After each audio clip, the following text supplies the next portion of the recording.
please tell the audience who you are and then where you're from, your tribal affiliation, and a little bit about your love story. Yeah, I'm Melvin Juanico from the Pueblo of Acoma. I've been a resident here all my life. Pretty much during my high school and elementary and high school days, I've always attended a parochial school. Never had experience of a public school. Graduated from St. Catherine's Indian School in 1981 there in Santa Fe. So, growing up Acoma, basically with the trade of the art medium of pottery. I see my mother making pottery as I grew up throughout my early days. And so, as Marietta and I met back in high school, she had mentioned that her mom does pottery and her grandmother, if anything, with the pandemic here, basically, yes, it has been a challenge for all of us Native American artists. It's not just us, but Right. the challenge for us is basically, again, Marietta not maybe having that feel to really get into it right off the bat. It takes time because we have other roles, responsibilities as well. But just as well, I think the challenge was the fact that we couldn't do the in person Mhm. shows like Santa Fe Indian Market or even there's the other one, Native Treasures. So again, we had that opportunity to do the virtual last year. We took advantage of that. That was great. But of course, on the downfall, the challenge was not the same as far as making those sales in person. But at least we took that opportunity to be a part of that and showcase what we have as far as our traditional work. So again, being a proud husband to my wife, we've been married going I think on 37 years this year. Knock on wood, hopefully make another 37. Oh, We have three children, Josh, Katie, and Mary Helen, Katie Ann and Mary Helen. And then we have three grandchildren. We're happy to say we have one more on the way. So looking forward to that. Yeah. So that's about me. And as I mentioned, I am the operations manager for the Sky City Culture Center and Hospital Museum. So I'm in the tourism and hospitality industry, which has really been a challenge too, even to this day. Unfortunately, yes, we're still closed to visitation, but we see some light at the end of the tunnel when we'll be able to reopen again for visitation. But we'll have to take that at a slow pace and again make sure that we're taking all the necessary precautions to make it a safe environment, not only for the visitors but for our very own people. So, that's right. Yes. Yeah. Marietta. Hi, everyone. My name is Marietta Juanico, and I am married to Mr. Melvin Juanico, sitting right here next to me.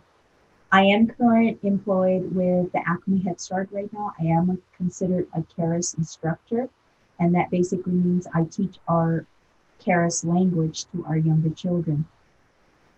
As he stated, currently we do live in one of the reservations located below the old village.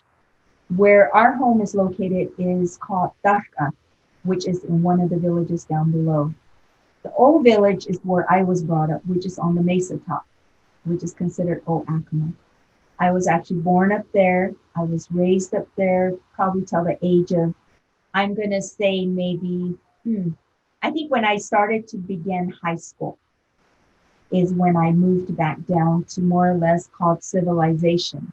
Reason why I call it civilization because you have electricity, you have running water, you have phones, things like that. Whereas before, when I was growing up on the Mesa top, I didn't have all those privileges like I do now. And that's the reason why I kind of picked up the trait that you see here in front of me. I have been doing it since the age of 6. When I first began making pottery, it was just pinch pots, because my grandmother, I would literally sit there and watch her, and I would actually help her make sales outside because right along the path where we live on the old village, the tourists would come along in that area. And that's where my grandmother would sell her pieces. So I basically was raised that way. And my grandfather actually worked on the railroad during that time. And I think the only money that was being brought in was basically what my grandmother was selling outside. And where my mother was located down in the village of Alameda, I have 5 siblings, and I have 4 sisters and 1 brother. And what's so funny about it is 3 of us were raised by my grandparents, and the other 2 were raised by my mother. Out of the 3 of us, I'm the only one that actually picked up the trade, meaning from beginning to end, meaning from gathering the clay, mining it, carrying it back, processing it, mixing the clay, forming my pots, painting my pots, and firing. So I actually learned all that from my grandmother. So I'm just very privileged. If it wasn't for my grandmother, I probably wouldn't have been able to pick up this trait. And I'm going to pass it along to my grandkids. We do have 2 granddaughters and a 3rd one on the way. So I'm hoping that one of them will be the ones to pick up this trait. You know, that way it moves on from generation to generation. Totally. Such a living culture, right? Yes. Exactly. Yes. Yeah. So Marietta says that she was actually born up on the old rock. I married a historian. I mean, hey, you can't get any better than that, right? You know, I have a question for Marietta, and it has to do with one of your tools. It's a very unusual tool, and it's a coconut shell. And so I was literally like racking my brain trying to understand how you use your coconut shell. When I was growing up, my grandmother did not use a coconut shell. What she basically used was like a pumpkin shell is what she used. And reason why I use a coconut shell, because it's a lot harder. What I realized that the tool that my grandmother was using, the pumpkin shell, they would break very easily because of the pressure that you have to put inside your pots when you're forming it, when you're getting this form. So one year there was an individual that had, asked me, what are you using? And I told him, I said, I'm using a pumpkin shell, to use to form, to shape the pots, especially to get this form that you see here with the lip. Then he said, have you ever tried anything harder? If you're using that much, pressure to push the clay out, have you ever used anything else? And I told him no. And lo and behold, I didn't know he was from Hawaii. And he gave me the coconut. I actually have 3 of them. I didn't have one that we broke in half, where we cut it out in a circle, like in an oval shape. And it's so funny, it took it right away. And right now it has the groove on there where you can tell what area of the shell that I'm using to push out the potteries that you see here to get the form. And this has been from the first time when he got it to now, it's still here.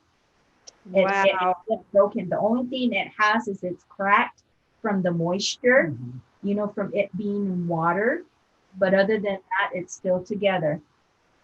And right now, the pumpkins that my grandmother had used, we have them, but they're just in tiny pieces. It's been worn down so much from her using it. So that shows how much we use things like this to shape our pots, the form of our pots. Plus, we also have like wooden paddles that we use to where we tap on the bottom and make it the shape that we want, especially on the bottom part. That's what we use. And then another thing that my grandmother also used was, this is a spam lid. This is something new that we've just created. It's a spam lid from a spam can. This is what I use. What my grandmother used to use is those tobacco cans. Remember how the chewing tobacco, where you take the top part off and they're round? That's what she used to use. But I thought, okay, there has to be another way. I mean, because those things, we were just wearing them out pretty quickly. So what we decided was we'll use these spam lids, and it actually works pretty good because as you can tell, you can see the grooves, the different grooves on this and how wore down it's gotten. And now what my mother has introduced me to is she told me to use the corned beef lids. You know the corned beef where you the can where you take it apart and it just has the top portion. She said start using that. That's a little bit harder. You know, you won't make so many grooves like this, wear them down quickly. She said that'll stay longer. So you kind of have to improvise. I think along the way, you know, there is a lot of artists on the tribe here on the reservation that I'm sure they're improvising in different ways. Right. You know, this what we're showing you right now is basically what we use, how I improvise in using different types of materials to help me produce pottery like this. They may be big or they may be small, but you know, they come out pretty good. You know, I think that's an awesome point, you guys, because I feel like, you know, when we're talking about pottery, and I would just say in America, for example, they're all being taught the same methodology, or maybe improvising as well a little bit. But to hear you say, you know, that even for your pueblo, how you're doing it could be different than your neighbor, your you know, your fellow tribal members. And I think that's what makes this so unique as far as, you know, SWAIA representing artists in the United States, because everybody's doing it different. It's their way, their style, and how, and they're putting themselves into it. And so that's what I'm seeing when you're explaining to me your method.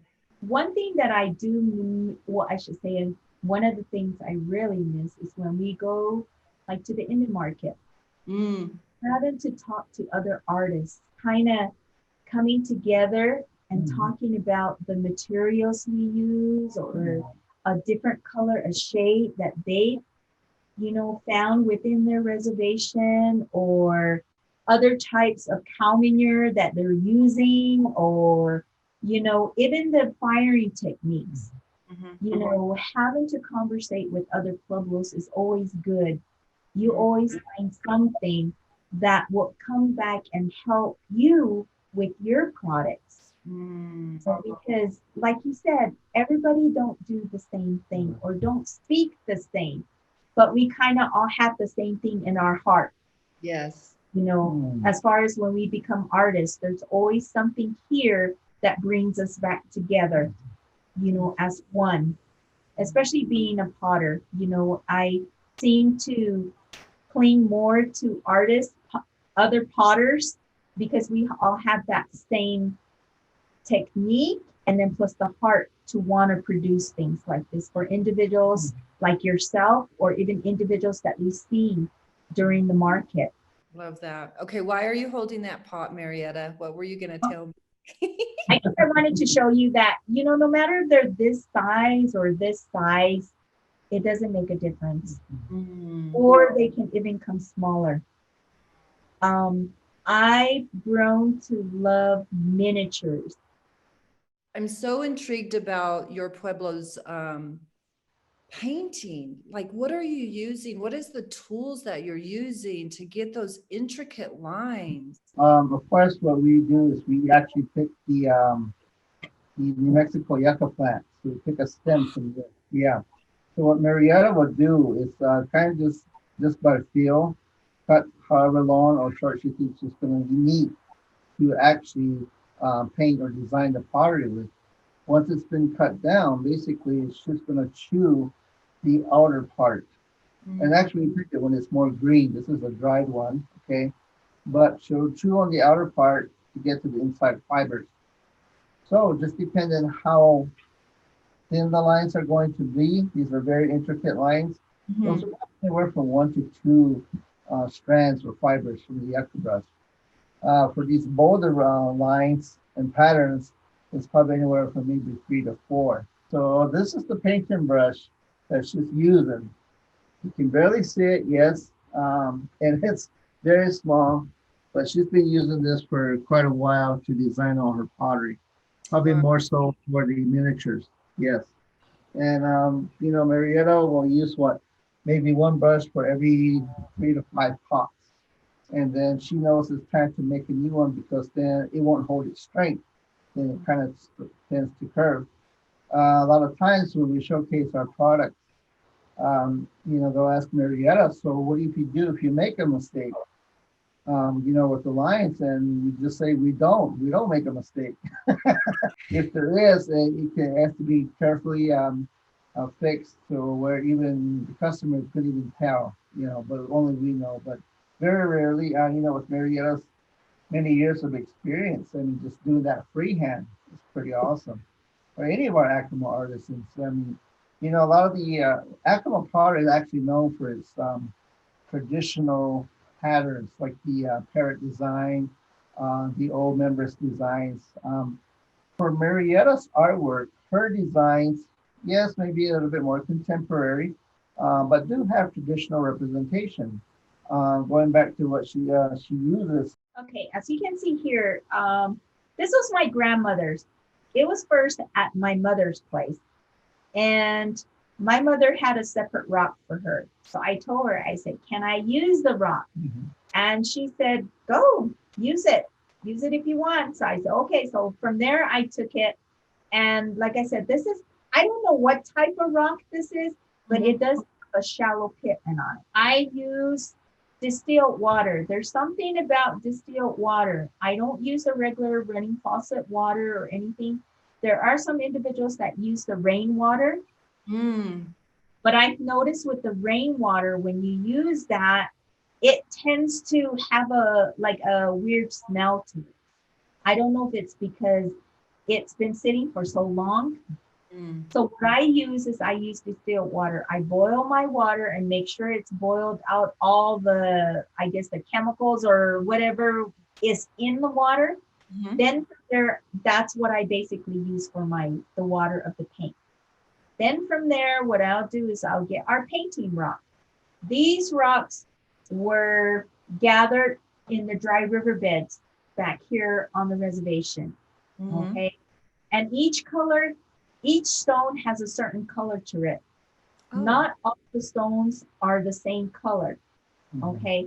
So once I use one rock, I will stick to that rock until I know I'm done with the paint. Wow. Because if I mix something in it, then you will notice the difference in the coloring when they're being fired. You'll notice a slight, a shaded color different. From there, what I do is I do add a little bit of the wild spinach in there.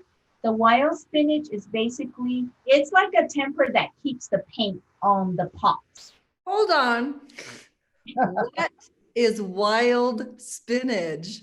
All I know is it's been a plant that my grandmother used to gather in bushes.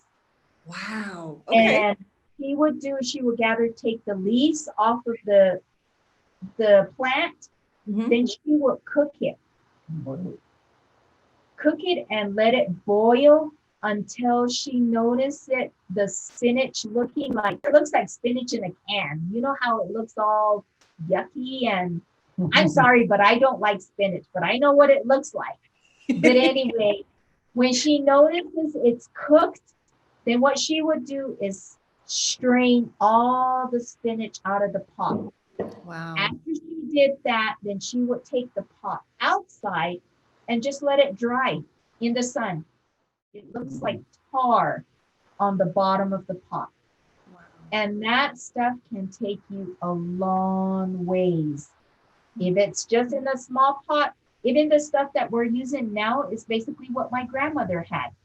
We didn't have to do anymore because you don't use a lot of that spinach in the paint.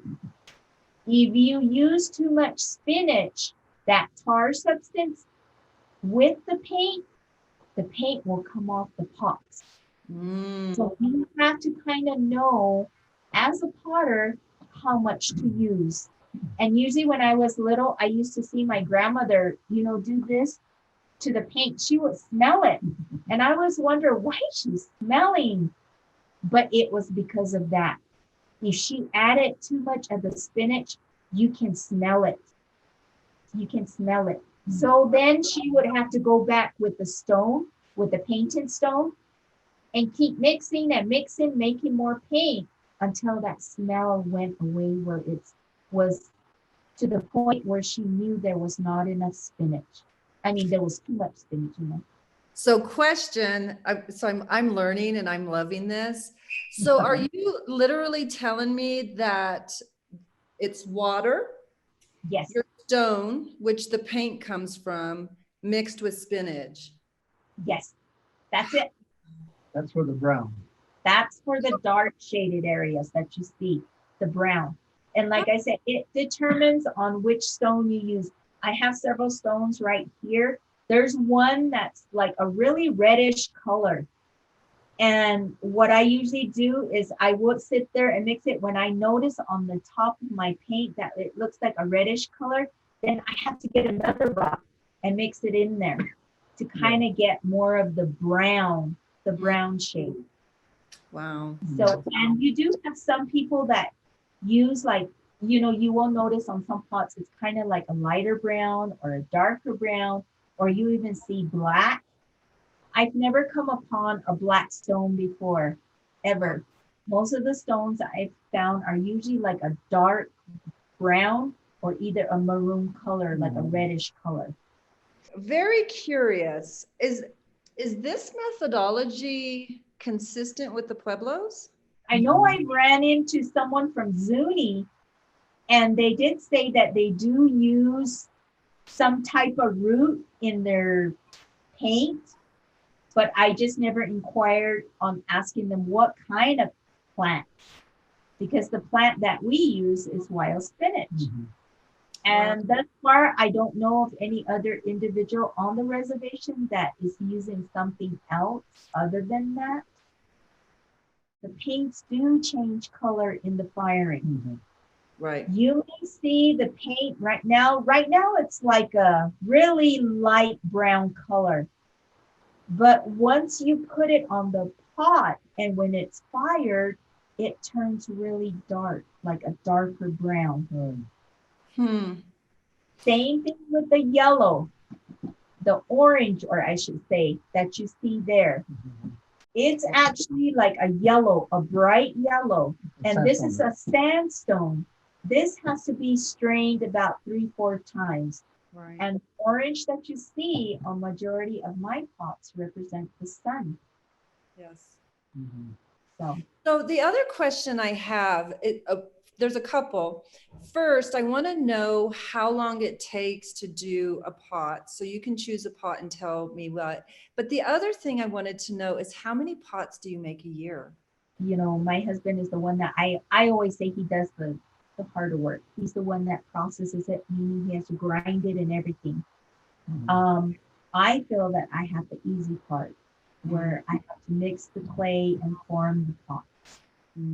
But something this size, from beginning to end, would probably take me about a week. But that's just forming the pot when it's wet. Now you have to let it set and dry, completely dry, for probably about, I wouldn't touch it for probably another 2 weeks. So it's probably about a 3 weeks at the most that I can be able to actually start putting the polish on this, the white slip on this. The reason why I make sure they thoroughly dry is because I think that's where the cracks happen in the firing, because the pot is not thoroughly dry. That's one thing about our clay, is it does take time to dry. And that's the reason why you see so many back here. And the thing is you will not notice a crack until the firing. And it's the sad part of it also. All that work, and then it's got to be disheartening when it cracks. So you say it's 3 weeks, but does that include the painting that you do? No. Okay. No.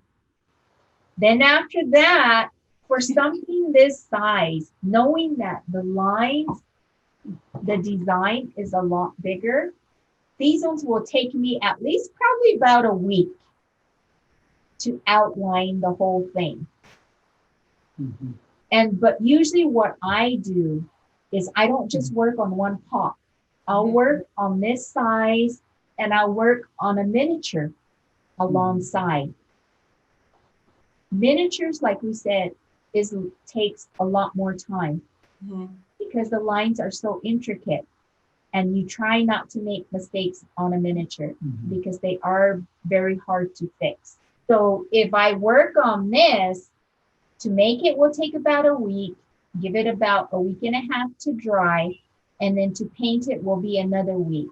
So that's probably maybe about, I'm gonna say 3.5 weeks from beginning to the time that it's ready to fire. Wow. On this size. The potters that you see on the reservation, they do have patience, because you can tell if they can be able to produce something this size or, you know, anything smaller. From the perspective of looking at it from the outside, that's what everybody sees. But really, when we learn about the potter and the pottery, and it's really about what's on the inside. And I'm wondering if you, because you definitely are holding the pot like it's just, it's a part of you. And so on the inside, that's just as important as the outside. Is that a true statement? Yes. Yes. Yes. I put my heart, I think, to every pot. I think that's why it hurts me sometimes when we have a piece that did not come out perfect in the firing. But the thing is those are mine. Those is what's being collected in my home. And it's funny because when we have visitors that come, they'll ask me, that is such a beautiful pot. Why is it sitting on the floor? You know, and I tell them because it's not a perfect piece. And usually I'll show them and they'll be looking at it like, okay, what do you mean it's not a perfect piece? In my eyes, it's a perfect piece. And usually then we'll show them and they're like, oh, that's just a flaw. So, and that's how some of my pieces have gone home to different homes because of individuals that come visit us and actually admired something within my home, even though it's not a perfect piece. To them it was. Thank you so much for sharing that with me. I appreciate that. Yes, you're welcome, and thank you for having us on. It's really exciting to share how we've actually grown to it's more so Marietta.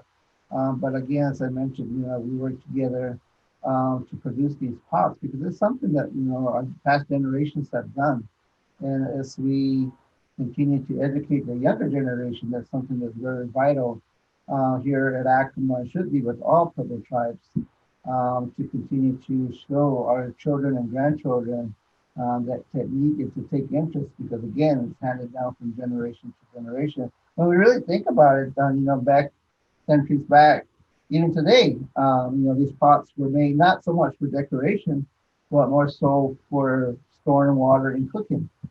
And so they weren't worried about, the process of how, well, what's the best process to make this a perfect pot or plate to where it doesn't pit or whatnot. So as Marietta explained, we really process our products really fine from the time we mine our clay, and then of course processing that really fine.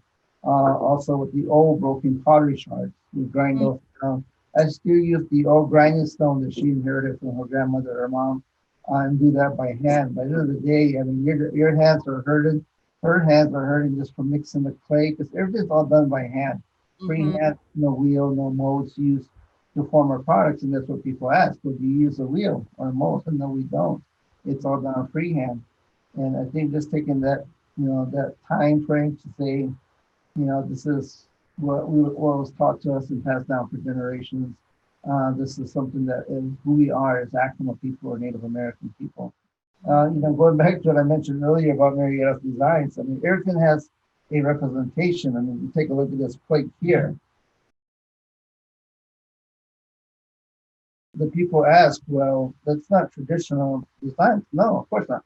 But I mean, it does have representations. You know, we tell the fine line represents rain because we pray for rain. Like these patterns here, the clouds, you got the lightning symbols, the little dots represent rain, the whiteness of the pot mother earth, orange the sun. So everything that or she puts onto her designs has that unique representation. And you know, people say, well, that looks like patterns that they always use MC Escher. And so, oh, by golly, that's her grandfather. That's why they have the same, you know, patterns. Now, the old Richardson, no, I was just kidding. So, but yeah, so you know, we're very proud to have been a part of this session, and we, you know, I really enjoy the fact that we're able to explain what we have to offer to the. So are you guys like featured on Artspan? Yes, we are. Oh. Yes, we took advantage of that. Yes, with the virtual Yeah. the last year. So yes. Yeah. So are you guys excited about us trying to have a physical market? Yeah, me too. I'm just like, we can do this. You don't know how I really want to see people physically. I mean, us being in this pandemic has really changed my thoughts about how important it is to have that physical need of seeing a physical person in front of you, other than your family. Yeah, it's community, right? Yeah. Yes. The long story short, you know, gosh, we've been in Santa Fe, New Mexico for what, since the late 80s, I believe. It took us 6 years, mind you, Kim, to get into the Santa Fe Indian Market. We get the application, we fill it out. Sorry, you were not accepted. Okay, year after year. The 6th year, came home with the mail, and she grabbed the application, didn't even open it, threw it in the trash can. She goes, what you do that for? So she goes, we'll never get in. You know, so after 6 years, you get disappointed. I took it out of the trash can, opened it out, filled it out. Here, just sign here. And lo and behold, that year we got into market. And that was probably our first experience of being among so many artists in our life. Right. We've never really sat in a place where we saw so many natives, different kind of natives, and it was just amazing just to see what native people can produce. Yes. And make with their own hands. Mm-hmm. It just amazes me. It just amazes me. Yeah, I, you know, my mom and dad, I was born in Santa Fe, and so they came to Santa Fe to go to IAIA, and they were artists, and, you know, grew up coming to the Santa Fe Indian Market. And I just remember coming back year after year with my dad, and this was like our vacation spot. And every year it would just get a little bigger, and it would get a little bigger. And I'm like, wow, this is just amazing. Like, because you're right. If you've never been to a Santa Fe Indian Market, I think people feel that community is very small, and it's not. It's a very big community. You know, for us also, it's about the feeling of saying we're back to meet our family again, because as artisans, we become one as family. Yes. And Swaya being there for us, you know, also makes it that much more unique. Yes. Again, you meet all these, and you come to grow on the other artisans year after year. And it's like, you know, end of the show, say, okay, brother, we'll see you. Okay, sister, we'll see you. Even though we're not even related, but still just that feeling that we share stories during the market, not only with people that come to see our beautiful and unique artwork, but also those that are displaying their artwork out there. So it's really a great feeling. Even at that, after market or whatever show we may possibly do, we don't do too many anymore. But just the feeling that all of a sudden we get that phone call, email, hey, you have any pottery? We're interested in your work. So it's unique because they haven't probably met us at one time or so probably at market. And it's we appreciate the fact that you took the time and brought your little ingredients or material to explain your process. We want people to enjoy our artwork in their family home for many years. Yes. It's more than a piece of pottery. It's Marietta and Melvin in their home. Yes. Most definitely, yes. Yes, it is. I mean, because it comes from the heart. It does. I Yeah. love it. Giving you all this information, I mean, it makes me feel like, oh, we really do love what we do. Mm. Love, love, love you guys. I can't wait to meet you in person. Yes, And I just want to bless you. I want to bless you with prosperity. I want to bless you with just just joy. You guys are such a joy to even just listen to. So thank you so much. I appreciate it. thank And you. You're very welcome. bye bye, you guys. Thank you so Okay, much. Bye. take care. Be safe. Thank Bye. you. You too. Bye bye.